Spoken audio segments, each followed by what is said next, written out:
शुरुआत करने से पहले मैं आपको हमारे अपडेटेड पेन ड्राइव और टैबलेट कोर्सेज के बारे में बताना चाहूँगा।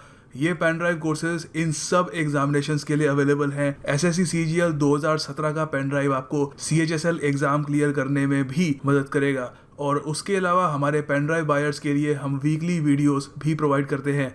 तो अगर आप इन सब एग्जामिनेशंस के बारे में सीरियस हैं और हमारे पेन ड्राइव या टैबलेट कोर्सेज खरीदना चाहते हैं तो हमें इस नंबर पे कॉल करें या फिर डायरेक्टली ऑर्डर करें फ्रॉम studiiq.in।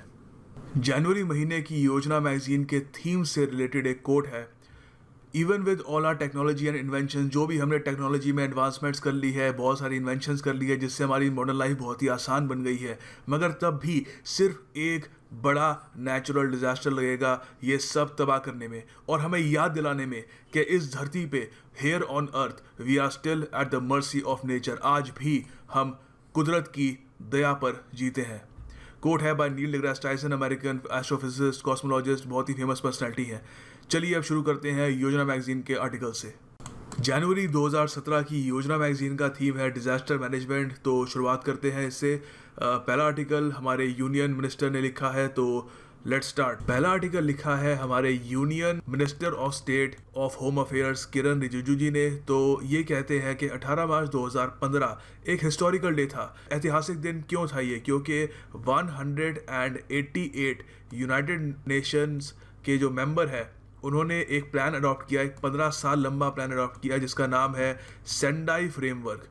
तो ये अडॉप्ट किया गया था during 3rd UN world conference on disaster risk reduction. तो आपको इससे समझ में आ ही गया होगा कि बेसिकली सेंडाई फ्रेमवर्क जो डिजास्टर्स होते हैं उनको कम करने के लिए, उनका जो इम्पैक्ट होता है, उससे बर्बादी जो फैलती है उसको काफ़ी हद तक रोकने के लिए बनाया गया था। तो अब पहले तो सीधी सी बात है, हम जानते हैं कि सेंडाई फ्रेमवर्क में लिखा क्या क्या है, किस तरीके से ये एग्ज़ाम में क्वेश्चन बन के आ सकता है, और सारे के सारे पॉइंट्स इन डिटेल डिस्कस करते हैं। Sendai framework for disaster risk reduction. Disaster शब्द इस पूरे रिव्यू में कई बार आएगा, तो एक बार इसकी एक जो जेन्युइन डेफिनेशन है वो समझ लेते हैं। मैंने काफ़ी जगह एक बढ़िया डेफिनेशन ढूंढने की कोशिश करी, मगर सबसे बढ़िया डेफिनेशन मिली मुझे इंडिया के डिजास्टर मैनेजमेंट एक्ट ऑफ 2005 में, जो एक डिजास्टर को ऐसे डिफाइन करता है। एक डिजास्टर का मतलब एक कैटास्ट्रॉफी, तबाही, मिसहैप, दुर्घटना, क्लैमिटी, आपदा या एक ग्रेव अक्रंस किसी भी तरह की जो कुदरत या इंसान की वजह से आए और उसकी वजह से एक बहुत ही बड़ा लॉस ऑफ लाइफ हो, लोगों की जान जाए, सफरिंग हो, लोग बहुत ही बुरे हालात से गुजरे और प्रॉपर्टी की डिस्ट्रक्शन हो, और एक ऐसी स्थिति जिससे कम्युनिटी जूझ ना पाए, beyond the coping capacity of the community of the affected area. तो ये बेस्ट डेफिनेशन है डिजास्टर की, आप काफ़ी जगह यूज़ कर सकते हैं। मेंस में तो खैर मैं कहूँगा अगर आपको डिजास्टर के बारे में कहीं पे लिखना हो तो ये डाल दीजिएगा, बहुत ही बढ़िया तरीका होगा शुरुआत करने का। तो अब देखते हैं पॉइंट्स में कि Sendai framework for disaster risk reduction क्या है। देखिए, सेंडाई फ्रेमवर्क बेसिकली एक इंटरनेशनल ट्रीटी है। ये हमने बात करी दी थी कि 2015 से लेकर 2030 तक चलेगी ये, और ये तीसरे UN world conference on disaster risk reduction के दौरान इसको अडॉप्ट किया गया था 188 यूनाइटेड नेशंस मेंबर द्वारा। तो और हाँ, ये इंपॉर्टेंट बात है कि ये जो कॉन्फ्रेंस थी ये सेंडाई जापान में हुई थी। ये 100% याद रखिएगा, अब इससे क्वेश्चन आने के चांसेस हैं। ये लोकेशन है सेंडाई की, इतनी इंपॉर्टेंट नहीं है पर फिर भी देख लीजिए। पॉइंट टू नोट, इंपॉर्टेंट चीज़ क्या है, देखिए आपको ये ज़रूर याद रखना है कि ये एक वॉलंटरी और नॉन बाइंडिंग ट्रीटी है, ठीक है। तो कोई इसका लीगल इम्प्लीकेशन नहीं है कि अगर कोई कंट्री इस फ्रेमवर्क के अंडर जो जो उसने वादे किए या जो जो चीज़ें उसने मान ली वो अगर फॉलो करती या नहीं करती, कोई लीगली बाइंडिंग नहीं है। फॉर एग्जांपल, जो अभी रिसेंटली पेरिस एग्रीमेंट हुआ था COP21 के दौरान, वो एक लीगली बाइंडिंग एग्रीमेंट है, ठीक है, ये नहीं है, तो डिफरेंस है ये। और उसके अलावा आपको ये भी पता होना चाहिए कि सेंडाई जो डॉक्यूमेंट है ये 3 साल की नेगोशिएशंस के बाद आया है, और ये नेगोशिएशन असिस्ट किसने करी थी? ये करी थी United Nations international strategy for disaster risk reduction. ये अपने आंसर में इसको भी ऐड कर दीजिएगा जब आप सेंडाई फ्रेमवर्क की बात कर रहे हैं। ये भी काफ़ी इंपॉर्टेंट है, UNISDR। आपको याद रखने में ज़्यादा दिक्कत नहीं होगी क्योंकि आने वाले आर्टिकल्स में इसको भी काफ़ी हम अच्छे से डिस्कस करेंगे, तो आपकी मेमोरी में बस जाएगा ये। सो अब आगे देखते हैं कि क्या क्या है इसके पॉइंट्स। आपको ये भी पता होना चाहिए कि सेंडाई फ्रेमवर्क से पहले क्या था। अपने आप में सेंडाई फ्रेमवर्क पहला ऐसा कोई फ्रेमवर्क नहीं है जिसमें हम डिज़ास्टर से कैसे जूझे उसके बारे में बात उठाई गई है। इससे पहले ह्योगो फ्रेमवर्क फॉर एक्शन भी था जो 2005 से लेकर 2015 तक चला, और अब ऑफ कोर्स आपको पता है 2015 से लेकर 2030 तक सेंडाई चलेगा। तो आपको मेन याद रखना है, इससे क्वेश्चन आने के चांस कम है, बट थोड़ा बहुत याद रखिएगा कि सेंडाई से पहले ह्योगो था। और इंटरेस्टिंगली ह्योगो भी जापान की एक सिटी है। यहाँ पे 4 प्रायोरिटीज़ जो हैं Sendai framework for disaster risk reduction की, उसके बारे में बात करेंगे।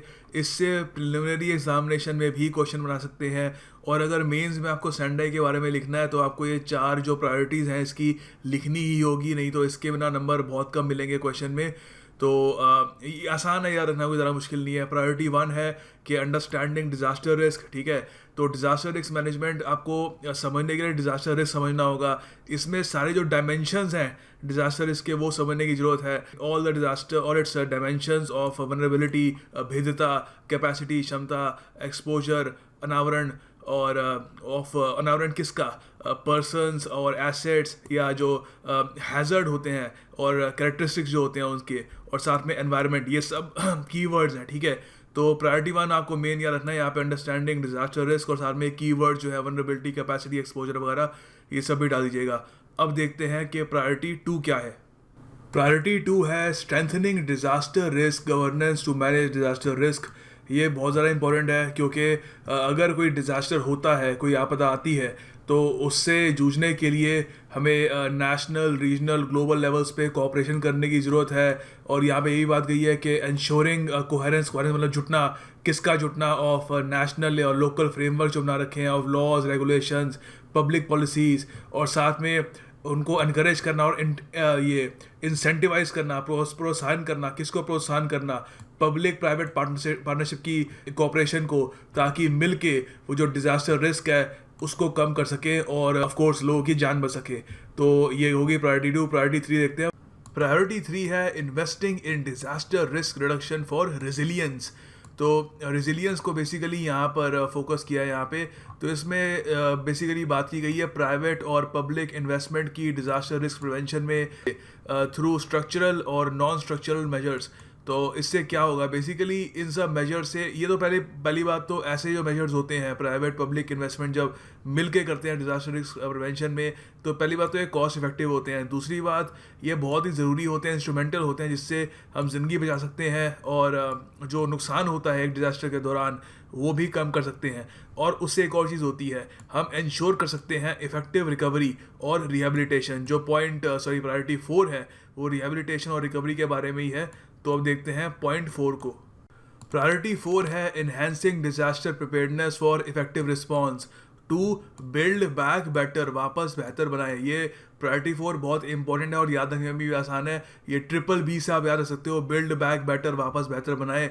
फॉर एग्जांपल गुजरात में 2 ने भूकंप आया, मगर उसके बाद जो वहाँ पे घर जो बर्बाद हो गए थे उनको बहुत ही अच्छे से और बढ़िया तरीके से बनाया ताकि पहले से भी वो स्ट्रॉन्ग हो।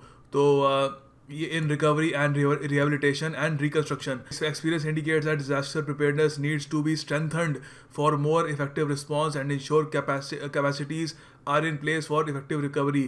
तो इसमें यही है कि build back better से ये है कि आगे जाकर अगर कोई आता है डिज़ास्टर तो उसका जो रिस्क होता है वो और काफ़ी हद तक रिड्यूस हो जाता है। तो अच्छा, ये मैंने बड़ा ड्राई तरीके से समझाया, मुझे पता है। मेन जो मैंने यहाँ पे आपको टेक्स्ट प्रोवाइड किया था हर प्रायोरिटी के नीचे, इसको कहीं नोट डाउन कर लीजिएगा अगर आप मेंस के लिए सीरियस हैं। वैसे मैं आपको थोड़ा ग्राफिक्स से भी समझा देता हूँ ये चारों प्रायोरिटीज़ एक बार फिर, 1 मिनट लगेगा ताकि आपको मेमोराइज करने में आसानी हो। बाकी जो मैंने टेक्स्ट में अभी एक स्लाइड करके सिखाया है आपको, वो अच्छे से कहीं पर लिख लीजिएगा, काफ़ी इंपॉर्टेंट है। तो यहाँ पे आप देख सकते हैं priority 1 understanding disaster risk reduction. इसमें ये अंडरस्टैंड करने की ज़रूरत है कि हम लोग कितने वनरेबल हैं हैज़ार्ड यानी संकट से, और उसके हिसाब से पॉलिसी बनानी चाहिए। और फिर उसके बाद आता है priority 2 strengthening disaster risk governance. इसके अनुसार हमारे पास एक क्लियर स्ट्रैटेजी होनी चाहिए, स्ट्रॉन्ग इंस्टीट्यूशंस, कानून और बजट होना चाहिए ताकि डिज़ास्टर को एफिशिएंटली मैनेज कर सके। फिर आती है प्रायोरिटी 3 जो है investing in disaster reduction for resilience, ये पब्लिक प्राइवेट पार्टनरशिप के बारे में है, जिसमें डिज़ास्टर के दौरान जो नुकसान होता है उसको जितना अवॉइड कर सके उतना बढ़िया है। फिर आती है priority 4, importance of disaster preparedness के बारे में है, जिसमें वो बिल्ड बैक बेटर वाला स्लोगन अब भी आता है। और मैं यही मेंशन करना चाहूँगा, जो मैंने इन्फॉर्मेशन ली है सारी मैंने UNISDR.org से ली है। आपको अगर थोड़ी सेल्फ स्टडी करनी हो, थोड़ा और पढ़ने का मन करे इस बारे में, तो आप यहाँ पे जा सकते हैं, बहुत सारा आपको मटेरियल मिल जाएगा इसमें। आगे देखिए, ये सेंडाई फ्रेमवर्क के जो 4 प्रायोरिटीज़ थी, उसके अलावा 7 गोल्स भी हैं। अब जो 4 प्रायोरिटीज़ थी उससे प्रीलिम्स में क्वेश्चन आ सकता है, मगर ये जो 7 गोल्स हैं ऐसे प्रीलिम्स में नहीं आएगा, ये बस मेंस के अगर आंसर और बढ़िया लिखना है उसके लिए है। तो कुछ पॉइंट्स हैं यहाँ पे देखिए। बेसिकली ये इन 7 गोल्स में ये कुछ चीज़ें कम करना चाहते हैं, कुछ चीज़ें बढ़ाना चाहते हैं। पहले देखते हैं कि रिड्यूस क्या करना चाहते हैं, कम क्या करना चाहते हैं। ये कम करना चाहते हैं ग्लोबल डिजास्टर मॉर्टेलिटी, जो लोग मरते हैं उनकी संख्या कम होनी चाहिए 2030 तक। फिर जो लोग अफेक्टेड होते हैं इस पूरे डिजास्टर से, अफेक्टेड और तरीके से भी हो सकता है, कोई हैंडीकैप हो जाता है, किसी का कुछ उजड़ जाता है वगैरह, तो वो भी 2030 तक कम करना चाहते हैं, ठीक है। और उसके अलावा ये बहुत इंपॉर्टेंट पॉइंट है, reduce direct disaster economic loss in relation to global gross domestic product by 2030। इस पे आगे पूरे आर्टिकल भी हैं इसके ऊपर, और इसको डिस्कस भी करूंगा कि किस तरीके से डिज़ास्टर जो होता है उससे इकोनॉमिक लॉस कैसा होता है, और कौन सी एजेंसी इस इकोनॉमिक लॉस की रिपोर्ट तैयार करती है वगैरह, अच्छे से पूरा कवर करेंगे। आगे देखते हैं और क्या क्या इसके बाकी 4 गोल्स हैं। आगे देखिए क्या रिड्यूस करना चाहते हैं, ये रिड्यूस करना चाहते हैं disaster damage to critical infrastructure. Critical infrastructure क्या क्या होता है, इसमें आते हैं आपके ये हेल्थ केयर, जो हॉस्पिटल्स वगैरह जो होता है, एजुकेशन फैसिलिटीज़, स्कूल्स, यूनिवर्सिटीज़ वगैरह।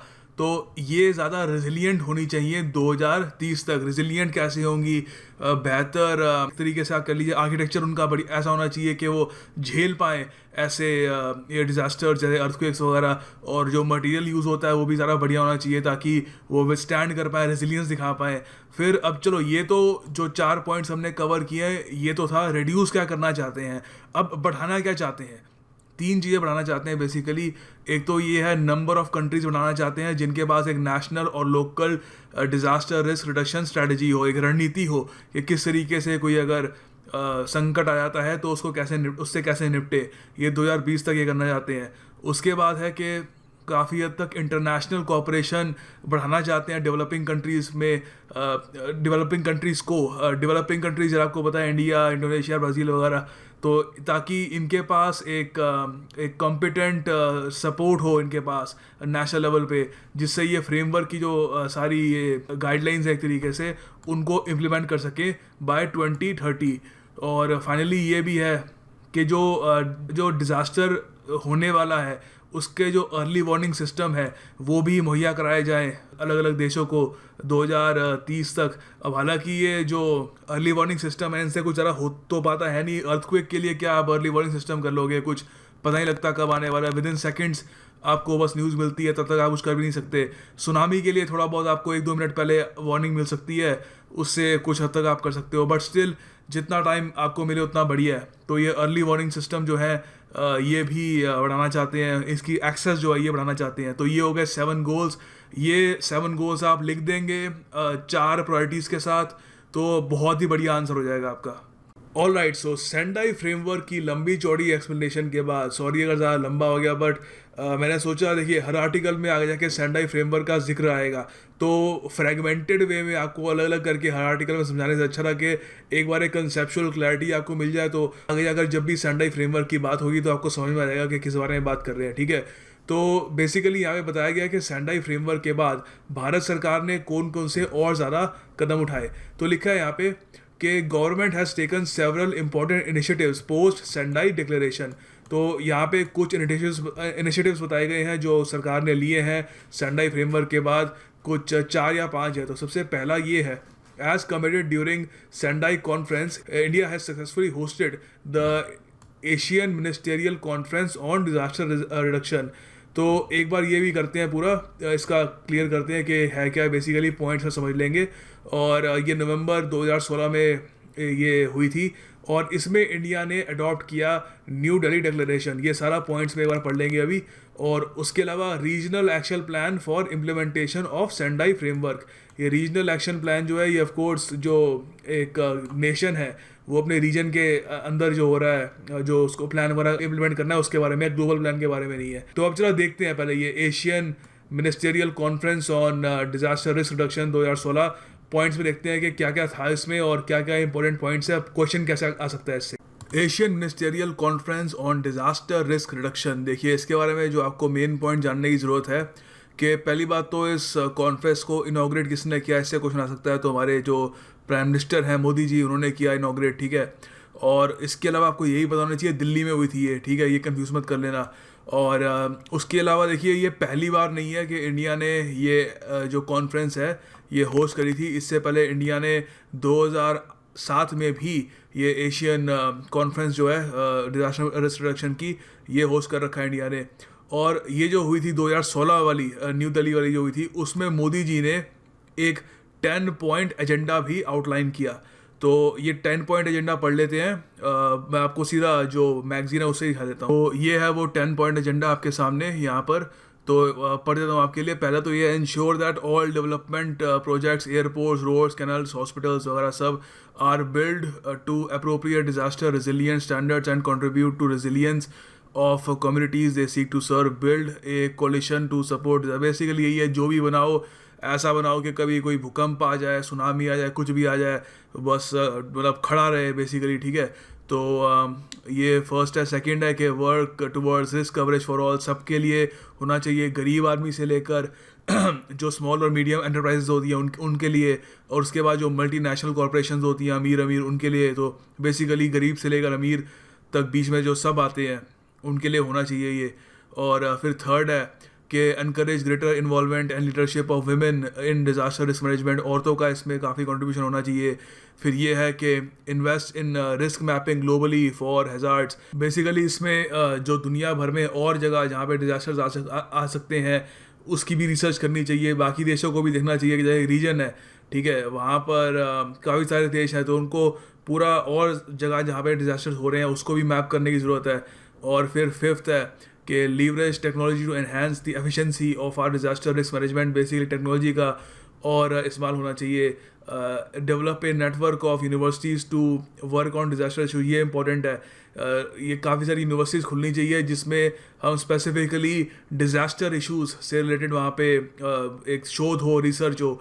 और आगे ये है कि build on local capacity and initiative, local capacity ज़रा को समझाने के लिए है नहीं यहाँ पे। और फिर नाइन्थ है, ensure that opportunity to learn from a disaster is not wasted. जब भी कोई डिजास्टर होता है, कहीं भूकंप आता है, कोई बुरा होता है, हादसा होता है, तो उससे सीखना चाहिए। और उसके अलावा एक फैसिलिटी भी बनानी चाहिए for technical support to post disaster construction of houses. तो जैसे मैंने बताया था बिल्ड बैक बेटर वाला यहाँ पे सीन दिख रहा है। और फिर लास्ट में यहाँ पे लिखा है कि bring about greater cohesion in international response to disaster. वही है कि बाकी देशों का सहयोग होना चाहिए। जैसे फॉर एग्जांपल यहाँ पे ये हमारा सार्क रीजन, सार्क है हमारा south Asian association of regional corporation, उन्हीं में ही थोड़ा कोऑपरेशन अगर हमको दिख जाए डिजास्टर को लेकर और नेशनल हैजार्ड्स को लेकर तो काफ़ी बढ़िया होगा। तो 10th पॉइंट उसके बारे में ही है। तो ये 10 पॉइंट्स हैं इसके। तो वो तो हो गया फर्स्ट इनिशिएटिव। सेकंड इनिशिएटिव में ये भी है कि सरकार ने एक प्रायोरिटी एक्शंस दिए हैं, एक इशू किए हैं सारी स्टेट गवर्नमेंट्स को based on the goals targets priorities of Sendai framework. और उसके अलावा भारत सरकार ने ये Asian ministerial conference of disaster risk reduction के दौरान ये पूरे $1 मिलियन का ग्रांट दिया है। यूनाइटेड नेशंस जो UNISDR की मैं बात कर रहा था पहले, उनको दिया है towards effective implementation of Sendai framework for disaster risk reduction in the Asian region, ठीक है। इससे MCQ उतना बनेगा नहीं मेरे ख्याल से, बट स्टिल याद रख लेना थोड़ा, हू नोज। और उसके बाद फिर तीसरा जो ये लिया है, अच्छा आपको ये याद होगा कि हमने 4 प्रायोरिटी डिस्कस करी थी, वो बहुत इंपॉर्टेंट थी। मुझे याद है मैंने बहुत लंबा उस पर टाइम दिया, पर उससे काफ़ी सारे और पॉइंट्स कनेक्ट होंगे, तो वो एक बार आप भूल गए तो फिर से देख लीजिएगा। तो देखिए in line with Sendai priority 4 आपको याद है बिल्ड बैक बेटर वाला जो था सबसे इंपॉर्टेंट है। तो उसी की लाइन में national disaster response force NDRF को और ज़रा मजबूत करने में भी काम करेंगे, और साथ में वही state of the art training equipment देंगे बेसिकली, और फाइनेंस उनको प्रोवाइड किया जाएगा, और ज़रा उनको प्रोफेशनल तरीके से कैसे काम करना है वो बताया जाएगा, ठीक है। उसके अलावा besides government of India has approved creation of national disaster response reserve, ठीक है। ये इंपॉर्टेंट है, ये बहुत ज़्यादा इंपॉर्टेंट है कि ये सेंडाई प्रायोरिटी 4 जो है उसके अंडर पहले तो ये बनाया नेशनल डिजास्टर रिस्पांस टीम, और उसी के अंडर ये नेशनल डिजास्टर रिस्पांस रिजर्व भी बनाया है, ठीक है, through revolving fund of 250 crore. ज़्यादा बड़ा फंड नहीं है, पर फंड रिजर्व बना दिया तो वो बहुत बड़ी बात है। और ये कौन ऑपरेट करेगा? ये ऑपरेट करेगा नेशनल डिजास्टर रिस्पांस फोर्स, और ये बेसिकली ये इससे इमरजेंसी गुड्स, सर्विसेज, टेंट्स वगैरह इससे खरीदी जाएंगी। तो एक बार जरा ये नज़र डाल लेते हैं कि नेशनल डिजास्टर रिस्पांस फोर्स है क्या। अच्छा, अभी ये जो टाइमलाइन है इस पर नज़र डालिए, ठीक है। ये जब ओडिशा सुपर साइक्लोन आया 1999 में, बहुत ही बड़ा एक नेचुरल डिजास्टर था ये इंडिया के लिए।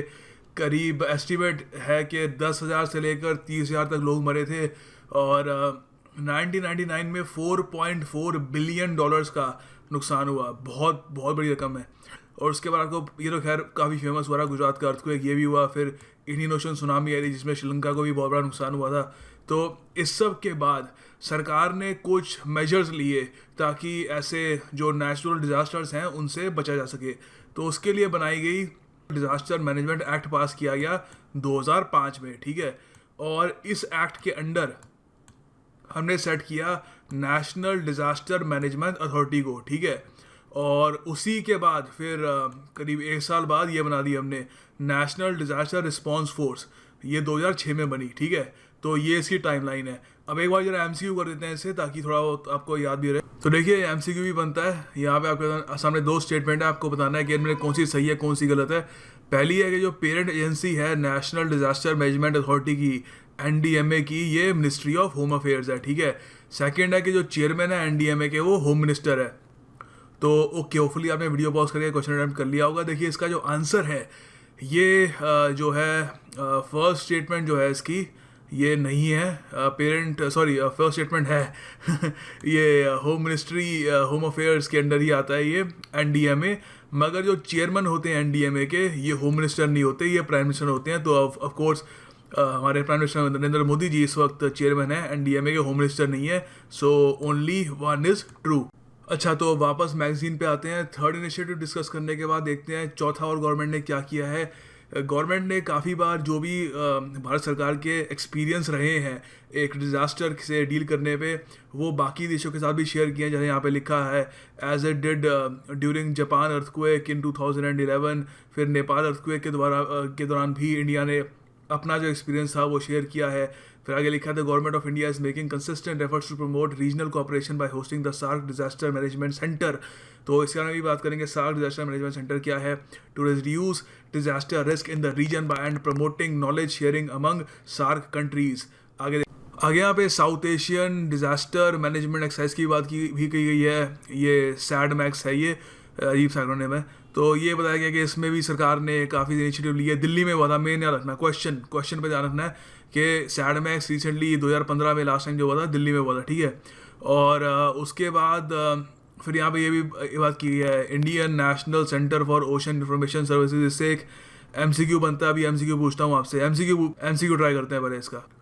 तो ये 2 स्टेटमेंट्स आपको बताना है कौन सी सही है कौन सी गलत है। Indian national centre for ocean information services, INCOIS क्या जो भी इनका एक्रोनिम है, ये काम करता है according to the statement ministry of home affairs के अंडर NDMA की तरह। तो सेकंड स्टेटमेंट है कि Indian tsunami early warning system. देखिए जैसे कि मैंने आपको वीडियो की स्टार्टिंग के कुछ मिनट्स में बताया था कि हमारे पास साइंस एंड टेक्नोलॉजी वगैरह है, तो हम कोशिश करते हैं कुछ डिजास्टर आने से पहले कुछ हमको पता लग जाए कि वो कब आएगा। कुछ 1-2 मिनट की हमको अर्ली वार्निंग मिल जाए। इसमें ज़्यादा लंबी वार्निंग नहीं मिल पाती। सुनामी में मैक्सिमम ले लीजिए 15-20 मिनट तक की हो पाएगी, वो भी अगर आपका जो सिस्टम है बहुत ही ज़्यादा बढ़िया है। तो ये सेकंड स्टेटमेंट है कि जो इंडिया का सुनामी अर्ली वार्निंग सिस्टम है, इसको भी ये Indian national centre for ocean information services ने इसको एस्टैब्लिश किया था। तो एक बार अटेम्प्ट कर लीजिए। Okay, answer time. देखिए, पहली जो स्टेटमेंट है ये इनकरेक्ट है। क्यों इनकरेक्ट है? क्योंकि ये मिनिस्ट्री ऑफ होम अफेयर्स के अंडर नहीं आता, ministry of earth and I think earth sciences के अंडर आता है, जो डॉक्टर हर्षवर्धन हेड करते हैं उसको। तो दिस इज़ इनकरेक्ट। और जो सेकंड स्टेटमेंट है ये सही है। जी हाँ, इंडिया का जो सुनामी अर्ली वार्निंग सिस्टम है, इसको ये Indian national centre for ocean information services ने ही एस्टैब्लिश किया था। बहुत इंपॉर्टेंट है और कोई बड़ी बात नहीं है, प्रीलिम्स में भी ऐसा क्वेश्चन आ जाए तो make sure you remember this. इसका आंसर हो गया बी। ओके, सो अगला क्वेश्चन जो है ये सैडमैक्स से रिलेटेड है। पहली स्टेटमेंट आपके सामने के जो 2015 में इंडिया में सैडमैक्स हुआ था, ये तीसरी south Asian annual disaster management exercise थी, या सैडमैक्स का एक्रोनिम है। सेकंड स्टेटमेंट है कि बाकी सारी जो सार्क की कंट्रीज हैं उनके साथ पाकिस्तान ने भी सैडमैक्स में पार्टिसिपेट किया 2015 में दिल्ली में। तो आपको बताना है कौन सी सही है कौन सी गलत है। Okay, so answer time. देखिए, जो पहली स्टेटमेंट है ये गलत है, क्योंकि जो इंडिया में हुआ था 2015 वाला ये सैडमैक्स, ये थर्ड नहीं फर्स्ट था, ऐसा नंबर 1 फर्स्ट एवर दिल्ली में हुआ था। ठीक है, तो उस हिसाब से इंपॉर्टेंट भी हो जाता है। और जो दूसरा स्टेटमेंट है ये करेक्ट है। जी हाँ, पाकिस्तान ने भी पार्टिसिपेट किया था, तो only statement 2 is correct. Okay, so अब वापस MCQ से मैगजीन पे आते हैं। लास्ट पार्ट है इस ये आर्टिकल का।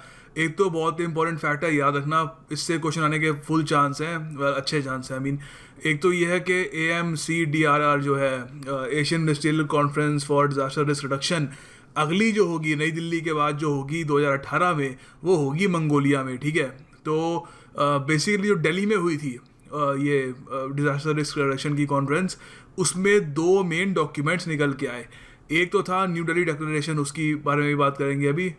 दूसरा था Asian regional plan for implementation of Sendai framework. पहले तो ये रहा new Delhi declaration. New Delhi declaration basically अब वैसे कुछ खास यहाँ पे है नहीं, आप जहाँ भी देखोगे एक सिंपल यही डेफिनेशन की एक्सप्लेनेशन आएगी कि एक पॉलिटिकल स्टेटमेंट है कि जो भी पार्टिसिपेटिंग कंट्रीज थी उस कॉन्फ्रेंस की, उन्होंने यही कहा कि हाँ, जो भी हमने सेंडाई में वादे किए हैं उनको निभाएंगे और मिल के काम करेंगे। और यहाँ पे ये भी लिखा है कि recognising the need to accelerate the implementation of global framework, it commits to a people centred and whole of society approach towards disaster risk reduction. तो कुछ इतना खास है नहीं, बेसिकली एक पॉलिटिकल स्टेटमेंट ही थी न्यू दिल्ली डिक्लेरेशन। और फिर एशियन रीजनल प्लान भी निकल के आया, Asian regional plan for implementation of Sendai framework.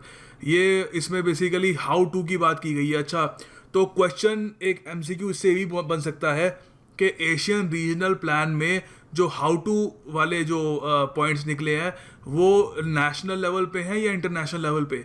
तो वो नेशनल लेवल पे है। ठीक है, तो ये हाउ टू वाले हैं, ये इंटरनेशनल लेवल पे नहीं है। और उसके अलावा ये है कि एक रोड मैप बनाया गया है 15 साल का, ठीक है, ऑफ द सेंडाई फ्रेमवर्क।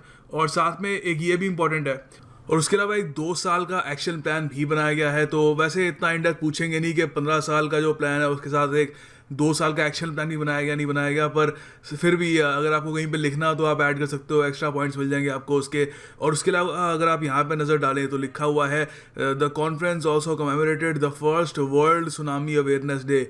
इससे एक बढ़िया MCQ बन सकता है जो एक्चुअली में प्रीलिम्स में आ सकता है। ठीक है, क्योंकि सेंडाई फ्रेमवर्क एक बहुत ही बड़ी एक चीज़ थी, उससे रिलेटेड जो कोई डे बनाए गए हैं उसके आसपास, ठीक है, वो सारे बहुत इंपॉर्टेंट है। तो एक बार एक MCQ कर लेते हैं ताकि आपको याद रहे इसका। तो ये वो MCQ है, 2 स्टेटमेंट्स आपके सामने, आपको बताना है कौन सी करेक्ट है कौन सी इनकरेक्ट है। पहली स्टेटमेंट है कि first world tsunami awareness day. ठीक है, ध्यान से, पहला वर्ल्ड सुनामी अवेयरनेस डे मनाया गया था 5 नवंबर को।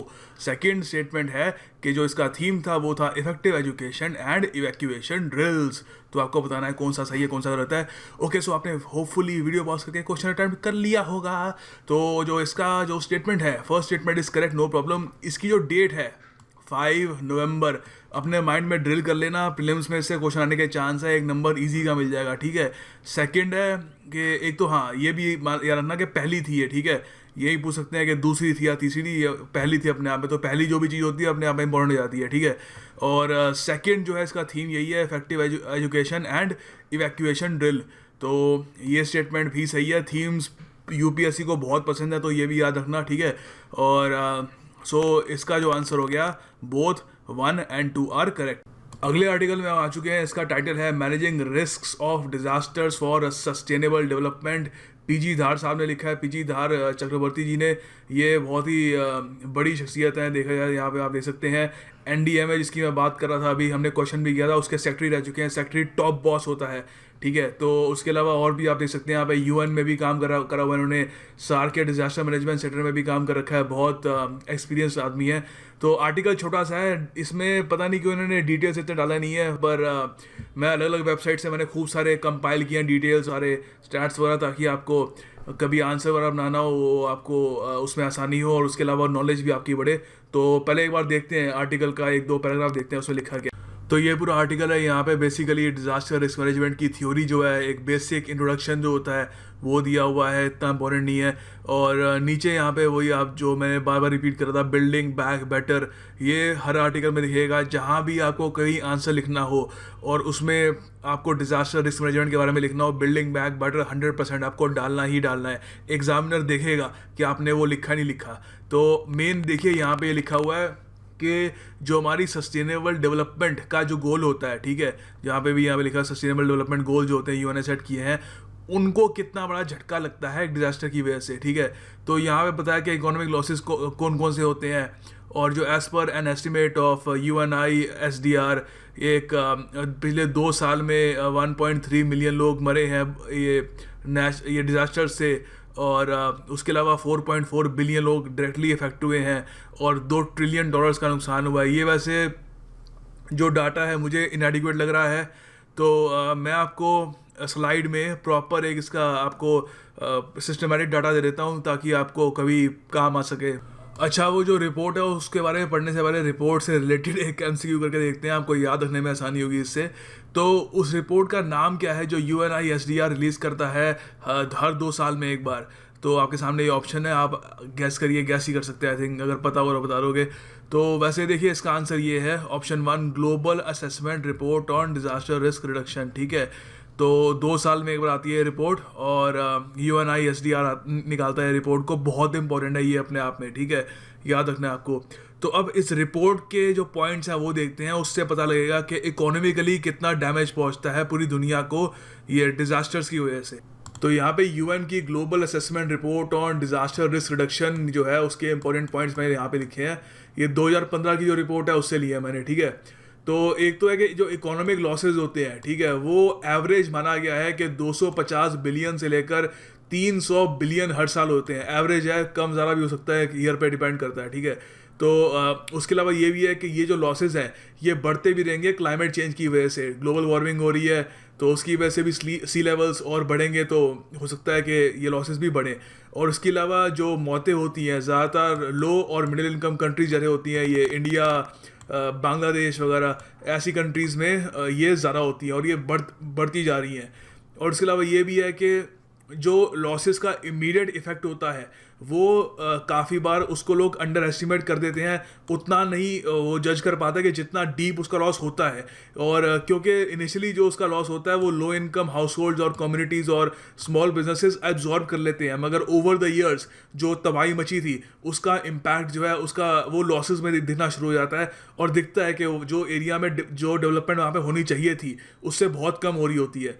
तो ये पॉइंट्स हैं, आप आराम से ऐसे वगैरह में डाल सकते हो इसको, बहुत ही इंपॉर्टेंट पॉइंट्स है। और सीधा ये याद रखना, यूएन की ग्लोबल असेसमेंट रिपोर्ट जो है ऑन डिजास्टर रिस्क रिडक्शन 2015 की वहाँ से ली है, 2 साल में एक बार आती है रिपोर्ट, ठीक है। और हाँ, तो आगे देखते हैं और क्या क्या पॉइंट्स हैं। आगे देखिए, जैसे कि मैंने आपको ये रिव्यू की स्टार्टिंग में बताया था, इस मैगजीन के हर आर्टिकल में सेंडाई फ्रेमवर्क की बात बार बार रिपीट होती रहेगी, तो आप यहाँ पे देख पा रहे होंगे। ये लिखा है, growing global concerns for disaster resilient sustainable development found a new direction and momentum इन 2015 जब ये सेंडाई फ्रेमवर्क आ गया, ठीक है। वही बातें लिखी है जो हमने पहले डिस्कस की थी। सेंडाई जापान की एक सिटी है, वहाँ पे बनाया, और फिर यहाँ पे लिटरली सेम चीज़ है। जो 4 उसकी प्रायोरिटीज़ हैं वो भी यहाँ बताई गई है, understanding disaster risk, investing in disaster risk reduction वगैरह, ठीक है। तो ज़्यादा इस पर टाइम ही देंगे। मेन यहाँ पे जो नई बात ये करी गई है वो ये है कि जो यूनाइटेड नेशंस का जो एजेंडा फॉर सस्टेनेबल डेवलपमेंट है उसको किस तरीके से डिज़ास्टर हैम्पर कर सकता है, उसको मतलब ख़राब कर सकता है, ठीक है। तो वो दिखाया है कि उसको किस तरीके से हम टैकल कर सकते हैं कि हम सस्टेनेबल डेवलपमेंट भी करें और साथ में जो ये डिज़ास्टर होते हैं उनके रिस्क को भी कैसे हम अवॉइड करें। तो यहाँ पे आप देख पा रहे होंगे लिखा है The 2030 Agenda for Sustainable Development adopted by UN General Assembly in September 2015 embedded disaster risk management in as many as 8 out of 17 Sustainable Development Goals. तो 17 जो सस्टेनेबल गोल्स हैं उसमें से 8 जो है वो जो है उसमें डिज़ास्टर रिस्क मैनेजमेंट का डायरेक्ट रोल है और लिखा है कि वे specific targets for building disaster resilience across different sectors of development. तो जो 8 जो सस्टेनेबल डेवलपमेंट गोल है जिनका डायरेक्ट रिलेशन है डिज़ास्टर रिस्क रेजिलियंस से, उसकी यहाँ पे लिस्ट दी गई है। ये जो है सस्टेनेबल डेवलपमेंट गोल्स इनके बारे में बता देता हूँ आपको। यूनाइटेड नेशंस ने 25 सितंबर 2015 को, ये भी नॉन बाइंडिंग है, वैसे आपको ये बताना चाहिए नॉन बाइंडिंग है, ठीक है। जैसे ये जिसकी हम बात कर रहे थे सेंडाई फ्रेमवर्क, वो भी नॉन बाइंडिंग है, कोई लीगल उसका इम्प्लीकेशन नहीं है, तो ये भी नॉन बाइंडिंग है। और ये भी आने वाले 15 साल तक रहेगा। बेसिकली बहुत सारी चीज़ें कवर करी है इसमें, सोशियो इकोनॉमिक इशूज़ दुनिया भर के, इसमें ज़्यादा जाएंगे नहीं क्योंकि ये हमारा सब्जेक्ट नहीं है। और मेरा को यही बताना चाहिए कि जो एजेंडा था इसका, जो डॉक्यूमेंट था उसका नाम था transforming our world 2030 agenda for sustainable development. ये जो मिलेनियम डेवलपमेंट गोल्स थी उसकी सक्सेस पे बनाया था इसको, ठीक है।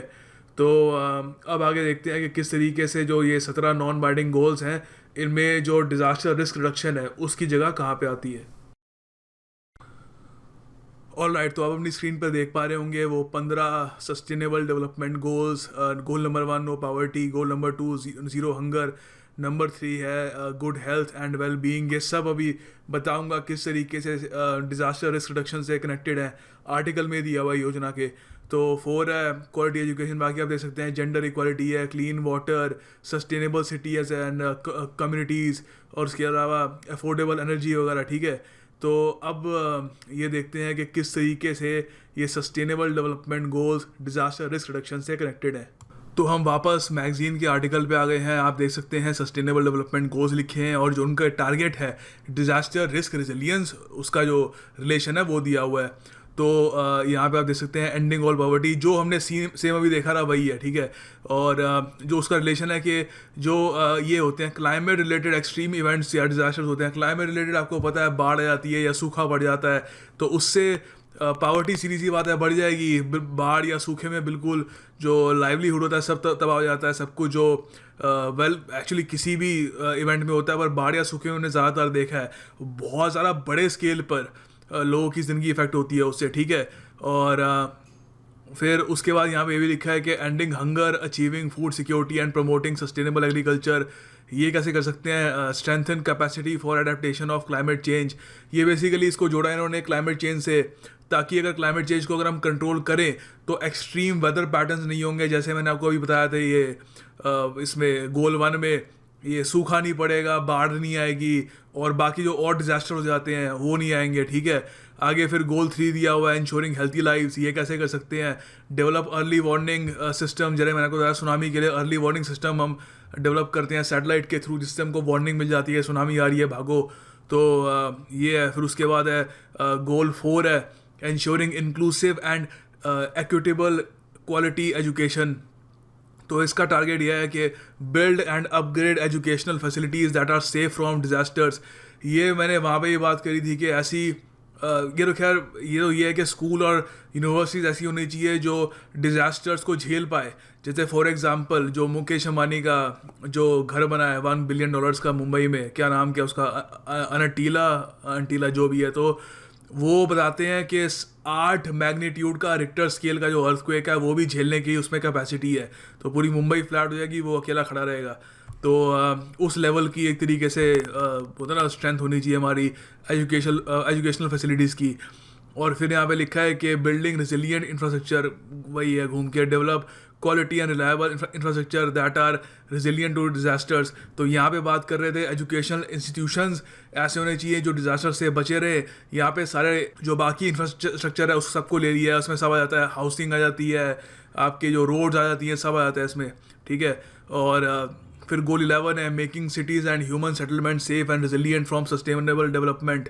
तो इसमें है कि significantly reduce the number of deaths affected and economic losses by disaster. Same है घूम फिर के, कोई नई बात आपको ऐसे नहीं लगेगी कि oh wow this is new, but main आपको याद रखना है कि 7 गोल्स जो हैं 8 गोल्स जो हैं 17 सस्टेनेबल डेवलपमेंट गोल्स में से वो इससे अफेक्टेड है। लास्ट के 2 भी ऐसी है, कॉम्बैटिंग क्लाइमेट चेंज की बात बार बार रिपीट करते रहेंगे कि strengthening resilience and adaptive capacity to climate related hazards and natural disasters. और फाइनली रिवर्सिंग लैंड डिग्रेडेशन। ये कैसे होगा? लैंड डिग्रेडेशन आपको पता ही है बहुत कारणों की वजह से हो रही है। एक तो जो लेक्स होती हैं वो सूख रही हैं, उसके अलावा फर्टिलाइजर्स का बहुत ज़्यादा जो हम एक्सटेंसिव यूज़ करते हैं वगैरह, ठीक है। तो और उसके अलावा सूखा ही पड़ जाता है, बाढ़ आ जाती है, उसकी वजह से भी लैंड डिग्रेड हो जाता है। तो इसको कैसे कर सकते हैं हम? Restore land affected by drought and flood, restore करना है उसको बस। तो वो रिस्टोर करने का प्रोसेस तो मैं डिस्कस नहीं करूँगा, बहुत लंबा हो जाएगा। तो मेन ये है, ठीक है, आपको ये आप आंसर पॉइंट आ सकते हो कि सस्टेनेबल डेवलपमेंट गोल्स का डिजास्टर रिस्क मैनेजमेंट से बहुत ही गहरा ताल्लुक है। आगे देखिए मेंशन किया गया है यहाँ पे कि पेरिस क्लाइमेट एग्रीमेंट जो COP21 के दौरान इंडिया ने रेटिफाई किया उसको, और अब तो खैर वो इनेक्ट भी हो चुका है। तो पेरिस क्लाइमेट एग्रीमेंट के बारे में बात की गई है कि जो उसको दिसंबर में साइन किया गया था उसमें भी आउटलाइन किए गए हैं 8 स्पेसिफिक एक्शन एरिया जो एनहेंस कर मतलब बढ़ाने में मदद कर सकते हैं अंडरस्टैंडिंग एक्शन एंड, एक मिनट इसको जरा नीचे अगले पेज पे देखते हैं, सपोर्ट फॉर डिजास्टर रिडक्शन। तो यहाँ पे आप देख सकते हैं एक तरीके से ये जो डायग्राम इससे दिखा रहे हैं कि किस तरीके से Sendai framework for disaster risk reduction, ये सस्टेनेबल डेवलपमेंट गोल्स 2030 वाले जो हैं UN के, और साथ में पेरिस क्लाइमेट एग्रीमेंट, तीनों मिलकर काफ़ी हद तक डिजास्टर रिस्क रिडक्शन में सिमिलर व्यूज़ रखते हैं और काफ़ी हद तक हेल्प करेंगे डायरेक्टली या इनडायरेक्टली उन गोल्स को अचीव करने में, ठीक है। तो यहाँ पर ये चीज़ें लिखी हुई हैं कि किस तरीके से जो 8 तरीके से पेरिस क्लाइमेट एग्रीमेंट भी डिजास्टर रिस्क रिडक्शन में कंट्रीब्यूट करेगा। इतना आपको याद रखने की ज़रूरत नहीं है, बहुत ज़्यादा इन डेप्थ हो जाएगा। मेन आप याद रख लीजिएगा, आप अगर आप एग्ज़ाम में ये मतलब ऐसा कुछ ड्रॉ तो पता नहीं आपकी मर्जी है, मगर आप ऐसा लिख सकते हैं कि बेसिकली जो दोनों के इन तीनों के जो पॉइंट्स है, दोनों का एजेंडा है, काफ़ी हद तक मिलता जुलता है डिजास्टर रिस्क रिडक्शन को लेकर। ये आर्टिकल देखिए छोटा है पर काफ़ी इंपॉर्टेंट है। बेसिकली यहाँ पे कमल किशोर जी ने लिखा है, ये NDMA के मेंबर है, नेशनल डिजास्टर मैनेजमेंट अथॉरिटी। तो इंटरनेशनल पर्सपेक्टिव की बात कर रहे हैं कि ओवरऑल दुनिया में क्या पैटर्न है ये डिज़ास्टर्स का, और किस तरीके से जो डिज़ास्टर्स से रिलेटेड डेथ होती हैं वो कैसे अफेक्ट करती है अलग अलग कंट्रीज़ को। तो यहाँ पे पहले ये बेसिकली यहाँ से मेन शुरुआत ये करते हैं कि even the most developed countries जैसे US जापान वगैरह वो भी इम्यून नहीं है ये डिज़ास्टर से, वहाँ पर भी उसका इम्पैक्ट महसूस किया जाता है। जापान में तो खासकर रिसेंटली हुआ भी था, एक तो ट्रिपल न्यूक्लियर अर्थक्वेक जो आया, फिर सुनामी डिज़ास्टर आया विच ओवरटुक जापान इन 2011।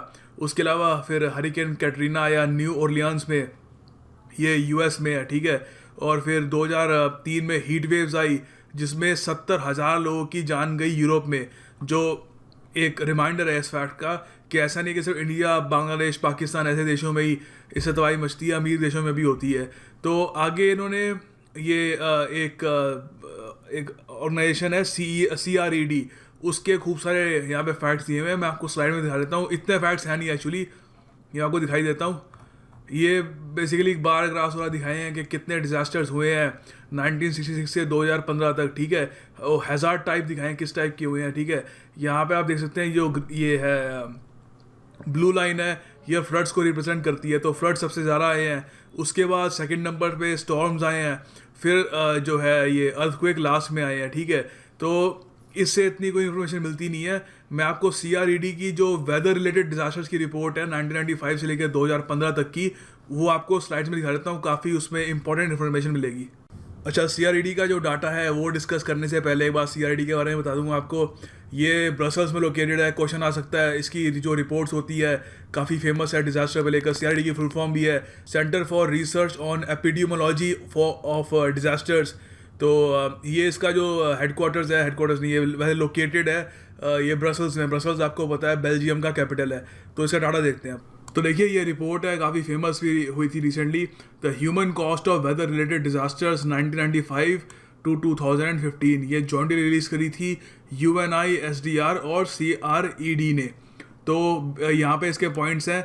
इसमें बताया गया है कि जो 90% डिजास्टर्स होते हैं वो होते हैं वो इनके होते हैं, इन तीन चीज़ों के, या तो बाढ़ आती है, या स्टॉर्म्स आता है, कोई स्टॉर्म आता है, तूफान आता है, ठीक है, या हीट वेव आती है। हीट वेव आप ये मत समझिएगा कि सिर्फ इंडिया जैसे देशों में आती है, रशिया में भी हीट वेव आ रखी है, वहाँ भी बहुत लोग मर गए हीट वेव की वजह से। यूरोप में अभी हमने पढ़ा करीब 70,000 लोगों की मौत हो गई थी 2003 में।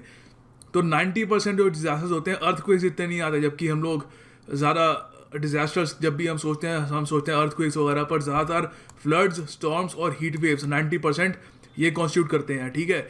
और आगे यहाँ पे ये भी लिखा है कि 1995 से लेकर 2015 तक ये टोटल 6,457 वेदर रिलेटेड डिजास्टर्स को रिकॉर्ड किया गया था। इसमें 6,06,000 लोगों की जान चली गई। जी हाँ, बहुत बड़ी संख्या है, मगर इससे भी बड़ी संख्या आपको पता लगेगी।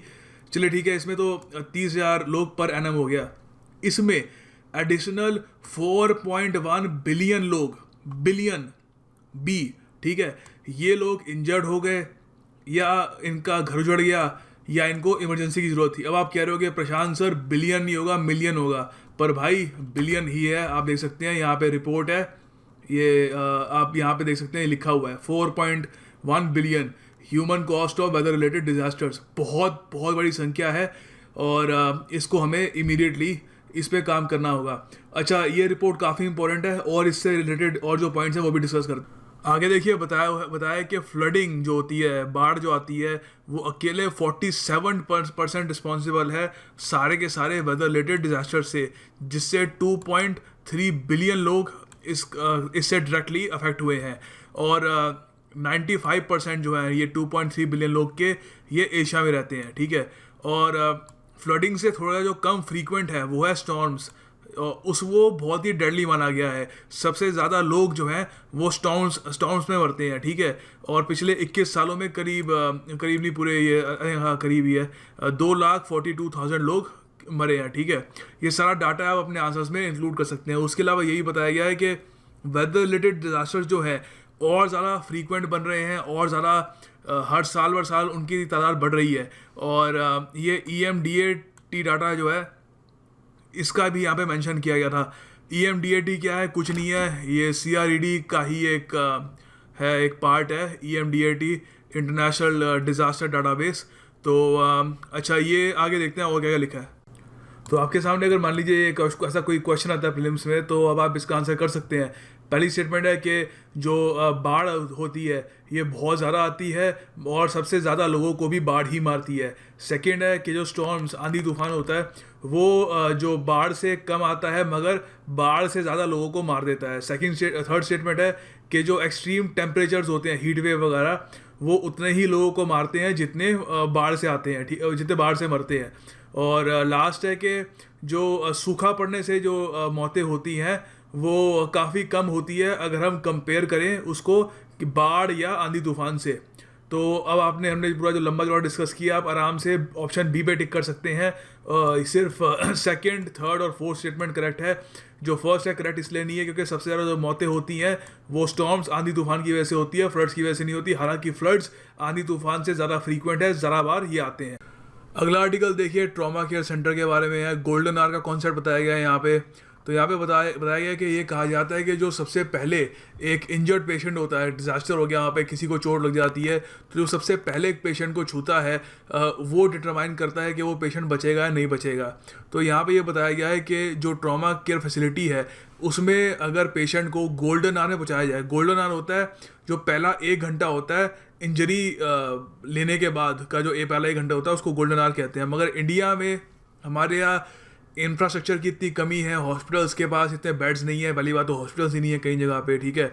तो वहाँ पर वो यहाँ पे राइटर कह रहे हैं कि गोल्डन आवर में तो नहीं, 4 या 5 घंटे बाद पहुँच पाता है आदमी। तो उसको ये, हालांकि बोलता कोई नहीं है, राइटर अपने हिसाब से कह रहे हैं कि मैं इनको सिल्वर आवर या ब्रॉन्ज आवर कहता हूँ, एक तरीके से मॉक कर रहे हैं, ठीक है। इसको ये मत लेना कि गोल्डन आवर होता है फिर सिल्वर आवर होता है। तो आगे फिर यही बताया गया यहाँ पे डिजास्टर की इन्होंने खुद की डेफिनेशन दी है। Disaster is defined as a serious disruption of the functioning of society and causing wide spread human material and environmental losses which exceed the ability of effective society to cope using its own resources. भाई जो मैंने वहाँ से जो 2005 का act था disaster का उससे लिया, उसमें भी यही है कि जो जब एक कम्युनिटी कोप नहीं कर पाती तो उसको डिजास्टर कह देते हैं, ठीक है। और वाइड स्प्रेड ह्यूमन सफरिंग वगैरह जो होती है, तो कुछ इतना स्पेशल नहीं है इसमें। और आगे देखते हैं पॉइंट्स में कि इसमें क्या लिखा क्या क्या है।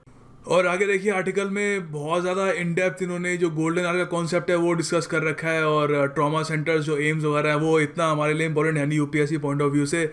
बेसिकली यहाँ पे आप देख सकते हैं एनडीएमए की बात फिर से करी गई है। ये डिजास्टर मैनेजमेंट एक्ट 2005 के अंदर इसको बनाया गया था, ये हमने वैसे ही डिस्कस कर लिया है। तो इतना ज़्यादा यहाँ पे कुछ इंपॉर्टेंट है नहीं एग्जाम पॉइंट ऑफ व्यू से।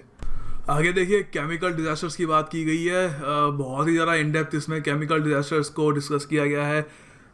इतना ज़्यादा उसमें डीप जाने की ज़रूरत नहीं है। मेन स्टार्टिंग में आप यहाँ पे ये जो पैराग्राफ है ये देख सकते हैं कि अगर क्वेश्चन आता है कि ये जो केमिकल डिजास्टर्स होते हैं कौन सी मिनिस्ट्री या डिपार्टमेंट इसको संभालता है, तो आप कह सकते हो इसका आंसर या ऑप्शन में होगा, या आप लिख भी सकते हो किसी ऐसे में कि the ministry of environment and forest is the nodal ministry for management of chemical disasters and national disaster management authority, ठीक है। इन्होंने ये भोपाल गैस ट्रेजेडी जो हुई थी 1984 की, उसके बाद काफ़ी सारी गाइडलाइंस बना दी ये केमिकल डिजास्टर्स को लेकर। तो केमिकल डिजास्टर्स आपको पता ही है, फैक्ट्रीज वगैरह होती हैं, उसके अंदर कोई एक्सप्लोजन हो सकता है, मैन मेड ही होते हैं ज़्यादातर ये डिजास्टर्स। इससे रिलेटेड वेल डायरेक्टली तो नहीं, मगर एक बहुत ही इंपॉर्टेंट 2 MCQs भी आ रखे हैं यूपीएससी प्रीलिम्स में, एक बार वो ट्राई करके देखते हैं। बाकी पूरे आर्टिकल में इतना कुछ है नहीं, एक बहुत ही टेक्निकल सी जो चीज़ें होती हैं वो समझाई गई है केमिकल डिजास्टर से रिलेटेड, तो इतना ज़्यादा ज़रूरी है नहीं वो। ये देखिए 2011 के यूपीएससी प्रीलिम्स में आया था, तो क्वेश्चन है कि रिसेंटली उस टाइम की बात कर रहे हैं, ऑयल जैपर बहुत ज़्यादा न्यूज़ में था। ऑयल जैपर क्या है, तो ये ऑप्शन आपके सामने, आपको बताना है क्या है ऑयल जैपर। पढ़ा जा रहा होगा, ठीक ठाक फॉन्ट है। तो देखिए इसका जो आंसर है वो ए है, ठीक है। ये एक इको फ्रेंडली टेक्नोलॉजी होती है ताकि जो ऑयली स्लज होता है ऑयल स्पिल्स के बाद उसको हटाया जाए। अच्छा ऑयल स्पिल क्या होती है, देखो ये फोटो से समझ में आ जाएगा। देखिए आपको पता है कि समुंदर से बहुत ज़्यादा ट्रेड होता है, और ट्रेड का एक बहुत बड़ा हिस्सा होता है ये तेल को ट्रांसफ़र करना एक जगह से दूसरी जगह। तो अब ये भी होता होगा, ये भी पॉसिबिलिटी है कि जब तेल को शिप लेके जा रही है कभी कभी वो भी डूब जाती है या कुछ उसमें प्रॉब्लम आ जाती है। तो ये एक एग्जाम्पल है कि एक तेल को लेकर एक शिप जा रही थी और वो शिप डूब गई।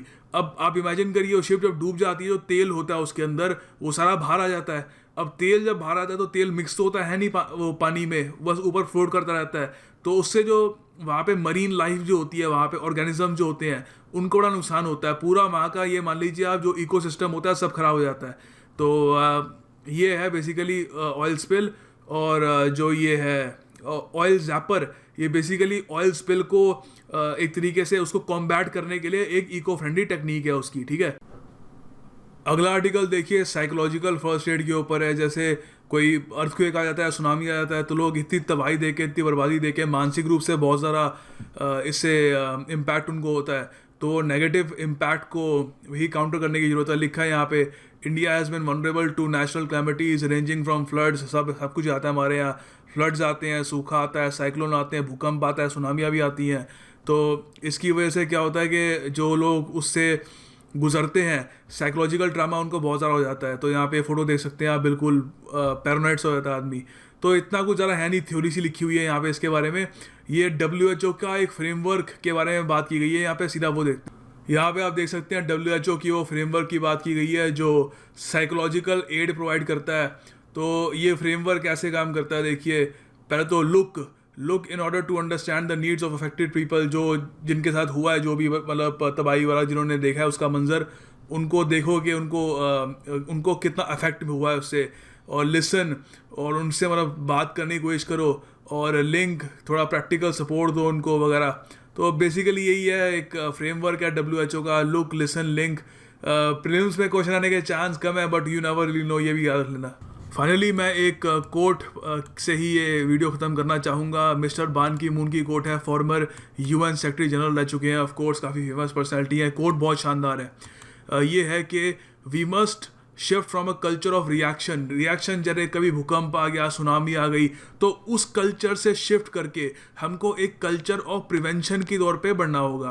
प्रिवेंशन सिर्फ ज़्यादा ह्यूमेन नहीं है एक क्योर से, बल्कि ज़रा सस्ता भी है कि आप पहले ही तैयार रहें कि अगर कोई आपदा आने वाली है, ठीक है। और उससे सबसे बड़ी बात ये है कि हमें ये नहीं भूलना चाहिए कि डिज़ास्टर प्रिवेंशन एक मॉरल इम्पेरेटिव है, जो किसी भी तरीके से जो जंग छिड़ जाने का डर रहता है कि जंग ना छिड़े, उसको हमें रोकना होगा, उसको प्रिवेंट करना होगा, तो उसको भी इक्वली रखा गया कि डिज़ास्टर को प्रिवेंट करना भी उतना ही इम्पोर्टेंट है जितना एक जंग को प्रिवेंट करना है। तो काफ़ी एक खूबसूरत कोट है ये। That's all folks, thank you for watching. और मैं उम्मीद करता हूँ आपने कुछ नया सीखा होगा ज़रूर। वीडियो को लाइक करिए, कमेंट करिए, अपने सुझाव दीजिए और बिल्कुल थोड़ा शेयर भी करिएगा ताकि हम एक बहुत ही बड़े और ज़्यादा बड़े ऑडियंस से रीच आउट कर पाएँ। और धन्यवाद, थैंक्स फॉर वॉचिंग।